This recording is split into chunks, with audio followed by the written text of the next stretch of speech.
Hello mga kapadyak, good morning sa lahat at welcome to my channel. It's me, your host, your Kuya Dong. At ngayon, meron tayong pag-uusapan. Usapang bike muna tayo. At ito, ipapakilala ko sa inyo at walang iba kundi itong bagong GT Avalanche Comp. Itong release 2022. Papakita ko sa inyo yung full specification niya at ang performance ng bisikletang ito na nabili ko sa Rasen.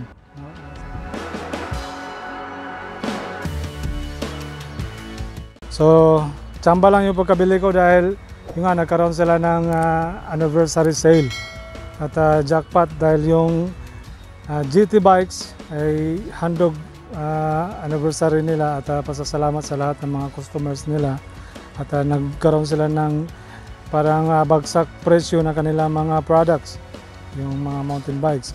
At ito nga, sa halagang 3,000 plus Qatari Riyals. So nakuha ko lang ng 1,900 plus Qatari Riyals. So napakabagsak at napakamura yung presyo. Kaya hindi ako nagdadalawang isip na kunin na ito. Okay? So ayan, tingnan natin ang kanyang kabuuang specs at samahan niyo ako.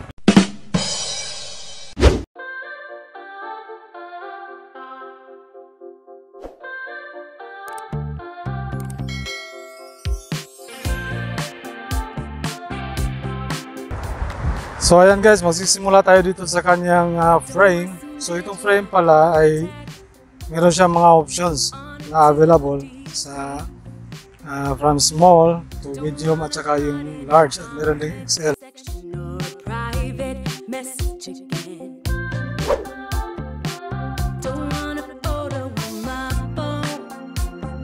So ang kanyang kabuuan ng kanyang frame ay aluminum siya.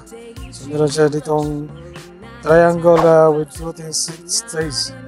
So internal cabling na rin ang routing niya sa dropper post routing. So dropper post ready din siya katulad ng Avalanche na Elite.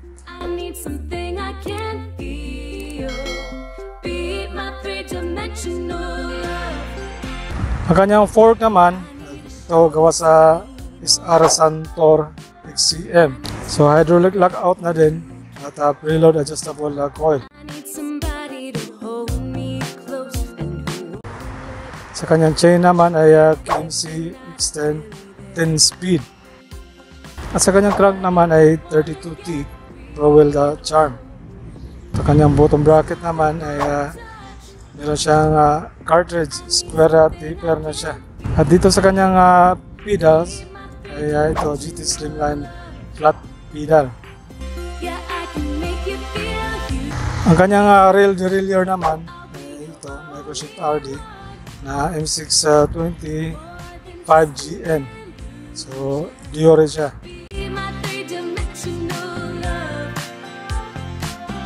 Ang kanyang shifter ay meron siyang Microshift M851 10 speed. At sa kanyang cog set naman ay Microshift 1142 teeth. Kanyang cog. Dito sa kanyang rims, ito ay WTB XX19 32H. So, gawa rin ito sa aluminum. Ang kanyang spokes naman ay gawa sa stainless steel, 14 grams. At sa kanyang brakes naman ay meron siyang Tektro HD M275. Ang kanyang front at saka rear brakes, pareho lang. At sa kanyang handlebar naman ay GT All Terra Alloy. At 25mm ang kanyang riser at 8 degrees sweep at 6 degrees ang kanyang riser with 720mm width. So napaka-komportable pag ikaw ay nakaride dito at yun, relax na relax ang inyong balikat at shoulder. So sa kanyang handle na itong grip ay ito GT State at maganda siya.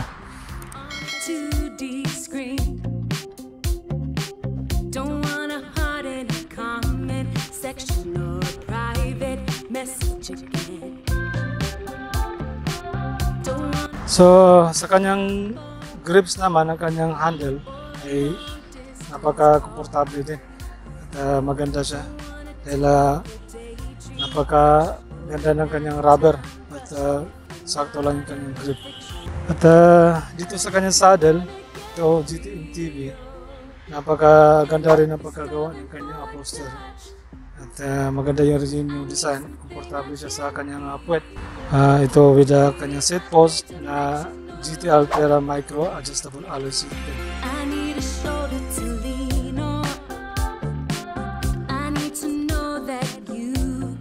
Kung makikita mo itong whole figure ng bike na ito, ay hindi siya nagkakalayo sa GT Avalanche Elite, yung dati kong bisikleta na kulay red na vlog ko dati. Yun. So the full image of this bike halos kapareha, tapos yung kanyang group set ay pareho din. So Diore 1/10 yung kanyang speed. So ito, at kanyang frame, nakuha ko sa small na size dahil yung nagkaubusan yung stocks dahil hindi available yung medium. Pero sa height ko at okay naman, so kaunti lang yung diferensya sa medium at saka sa small na frame. So ayun guys, atin ang napakita yung kabuuan ng bisikleta ito, itong GT Avalanche Comp. At I hope nagustuhan niyo itong video na to. At kung meron kayong gustong i-suggest or idagdag sa aking munting review, please comment down below at pag-usapan natin. At kung meron tayong pwedeng i-suggest para ma-enhance ang ating munting review. Okay, at yun. I hope sa mga naghahanap ng mga bisikleta dyan ay makakuha kayo ng ganitong klaseng bike na abot kayong presyo na kalidad din naman. Okay? Again, thank you very much for joining with me dito sa aking munting review.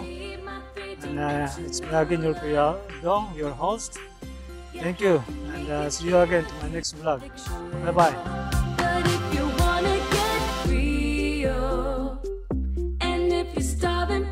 Touch. I need something I can feel. Be my three-dimensional